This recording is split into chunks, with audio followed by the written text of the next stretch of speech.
السلام علیکم۔ جو اپنے اوپر ایسی سوچ اور پریشانی کو مسلط نہ ہونے دیں کہ جو مفروضوں پر مبنی ہے، اللہ پر بھروسہ کریں۔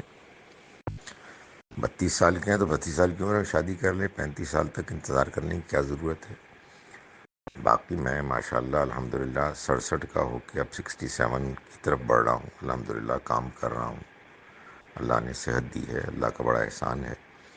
تو یہ کیوں آپ بدزنی کر رہے ہیں کہ آپ 60 سال کی عمر میں ایسے ہو جائیں گے کہ آپ خود سہارے کی تلاش میں ہوں گے؟ بندے فٹ ہوتے ہیں، اپنے آپ کو فٹ رکھیں۔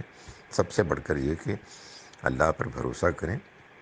جب وہ اولاد دیتا ہے تو اولاد کے ساتھ اسباب بھی دیتا ہے، اور یہ بھی نہ بھولیے کہ بڑے بڑے صحت مند کھاتے پیتے لوگ جوانی میں فوت ہو جاتے ہیں اور یتیم بچے چھوڑ جاتے ہیں۔ ان کے مرنے کے نتیجے میں بچے ختم نہیں ہو جاتے، وہ در بدر نہیں پھرتے، کچھ سٹرگل ہوتی ہے جس کے بعد وہ اپنی فیلڈز میں کام کرتے ہیں۔ بڑے بڑے غیر معمولی لوگ ہیں کہ جو جب بڑے ہوئے تو ان کے والدین نہیں تھے۔ اس میں سب سے زیادہ نمایاں ہمارے پیغمبر صلی اللہ علیہ وسلم ہیں۔ جب پیدا ہوئے تو ان کے والد نہیں تھے، ذرا بڑے ہوئے تو ان کی والدہ فوت ہو گئیں۔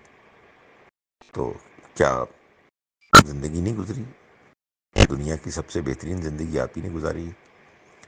تو پھر یہ خدشات کہاں سے آئے ہیں؟ ان کو جھٹک دیں، اللہ پر بھروسہ کریں، اور اللہ نے جو کچھ دنیا میں آپ کے لیے بندوبست کیا ہے اس پر اس کا شکر ادا کریں۔